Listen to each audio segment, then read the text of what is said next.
Welcome to the Unitarian Universalist Congregation of Fairfax. We hope you enjoy this sermon from a recent Sunday worship service. No matter how many times that I said that I think I would someday make it as the left fielder for the Chicago Cubs, just saying that is not going to make it true. I don't appreciate the laughter. No matter how many times there have been claims of certainty that at a specific date and time the world would come to an end or that Jesus would return, no matter how many times that's been claimed, so far it hasn't come true. No matter how many times he and his followers say it, Donald Trump did not win the 2020 election. Just because someone thinks it or says it and it gets repeated again and again and again, in no way does that make it whatsoever true. Now, there's a concept that I learned about in seminary. It's called relativism. The definition of relativism is the doctrine that knowledge, truth, and morality exist in relation to culture, society, or historical context, and that truth is not absolute. How I always interpreted that was that people pretty much define their own truth. I really found that concept fascinating, and I've been thinking about it deeply for many years. And I think that people do see the world through their own frameworks and lenses. But as I grow older, I am convinced that all truth is not relative. For instance, what about statements like it's wrong to commit murder? Or everyone is born holy? Or we are all part of an interconnected web of all existence? Those seem like pretty strong arguments that demonstrate that some truths aren't really relative. Now, recently, Andrew, our social justice coordinator, and I were invited to a meeting of a bunch of civil rights and other kinds of activists from across the country. It was actually quite an honor for me to be invited. I'm still not sure who gave them my name. We began talking about spiritual truths, words I heard before but always had some confusion about what they meant. You know, Unitarian Universalists have a wide degree of understanding of what and acceptance of the concept of spiritual. We were talking about the difference between spiritual truths and false spiritual truths. And I was struck by this.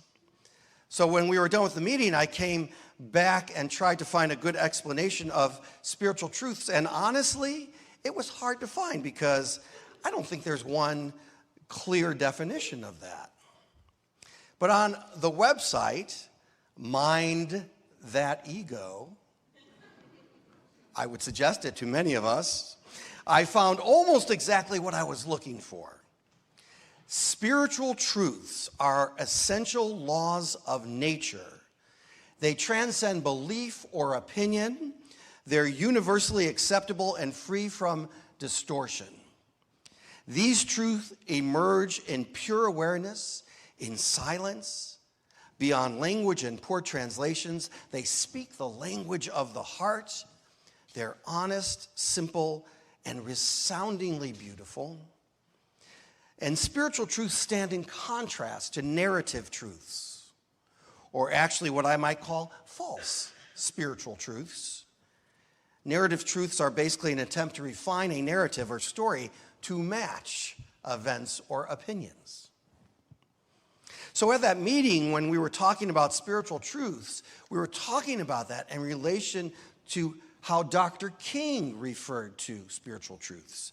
So I too came back and went for a search of that, and I found an essay he wrote about religion, where he said, when religion on the strength of its own postulates speaks to humans of God and the moral order of the universe, when it utters its prophetic burden of justice and love and holiness and peace, then its voice is the voice of the eternal spiritual truth, irrefutable and invincible.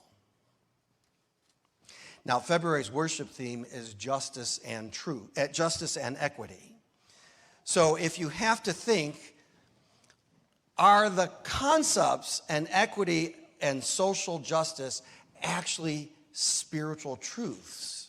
Then you have to kind of wonder what that's about. Well, no matter how many times those who create narrative truths try to tell us that brown people's human lives at the border are worth less than those who are citizens on the other side of some border, that is a narrative truth and not a spiritual truth. No matter how many times we're told that children can only be exposed to one version of history in schools that whitewashes things like slavery and racism and discrimination, that's a narrative truth. That's not a spiritual truth. And no matter how many times we hear that this country was founded as a white Christian nation and should be governed that way, I would say that that's a narrative truth and not a spiritual truth. So what, according to Dr. King, would qualify as uttering its prophetic burden of justice and love and holiness and peace? Well, a spiritual truth could very well be that we are all unique and yet connected, and all human beings, and I mean all human beings, deserve to be treated with dignity and respect. I would say that's a spiritual truth. A spiritual truth about our connection would be, as Dr. King is famously quoted as saying, that we are tied together in a single garment of destiny, caught in an inescapable network of mutuality, a spiritual truth. A spiritual truth could also maybe be found in the words of this quote by Nelson Mandela, which is, "No one is born hating another person because of the color of their skin or their background or their religion. People must learn to hate. And if they can learn to hate, they can be taught to love. For love comes more naturally to the human heart than its opposite." I'm going to hope that that's a spiritual truth. It is shocking, the kind of narrative truths that have impacted the history of this world. Some have been based in ignorance, others based in often repeated mythology, some conspiracy theories, and others pure lies. And I don't think any historian or futurist of pre-20th century Earth would ever have been able to predict the impact of technology and the impact it's had on blurring the lines of narrative truths and spiritual truths. So where does that leave us? I think that leaves us as individuals and as a group in need of moral grounding about the essential laws and truths of nature. Grounding that transcends individual belief or opinion, grounding that is universally accessible and free from distortion, truths that emerge from pure awareness in silence, beyond language and poor translations, truths that speak to the language of the heart, that are honest and simple and resoundingly beautiful. Truths that utter a prophetic burden of justice and love and holiness and peace. I am a minister in this faith tradition because I truly believe, that this faith tradition tries as best we can to speak spiritual truths as much as possible. I think, like most of humanity, we struggle sometimes to agree on how to word them. We like to wordsmith things. But at the core of this faith is the desire for humans to love each other and the world. for people to be treated with dignity and respect no matter who you are and whom you love. To support systems that are designed to be equitable to all and not preferential to some. Now, if you think about this, these aren't just liberal talking points. These aren't platform statements from a political party. These are what we believe to be spiritual truths based on what we as Unitarian Universalists believe that are honest and simple and resoundingly beautiful truths that utter a prophetic burden of justice and love and holiness and peace. Sure, other faith traditions may have what they think are their own spiritual truths, which is part of the challenge of a multi-religious world that we live in. But all of us here today, and all of us watching at home, have to make decisions every day.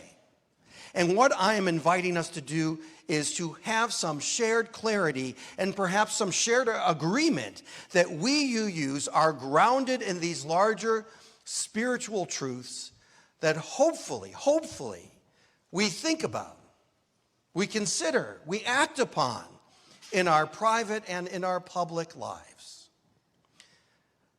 We are living in times with more to come that will test our faith and test the decisions that we make and the actions that we take.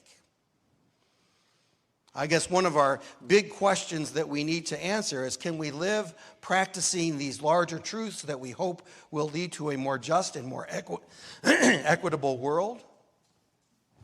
It all starts with us and how we choose to act, either bending the narrative to fit the truth as we see it, grounded in these larger truths that emerge in pure awareness and silence beyond language, and poor translations will help us not bend that narrative for our own purposes, because truths must speak to the language of the heart. Truths that call on us to practice them as much and as best as possible. Truths that remind us that we are not perfect and never will be, and yet we can make a difference in our own lives, in the lives of our neighbors, and even sometimes a difference in the world in ways we never, ever imagined possible. So may that be so, and amen. Thank you for listening to this sermon from the Unitarian Universalist Congregation of Fairfax. To listen to more sermon podcasts, go to uucf.org/worship-services and scroll down to sermon podcasts.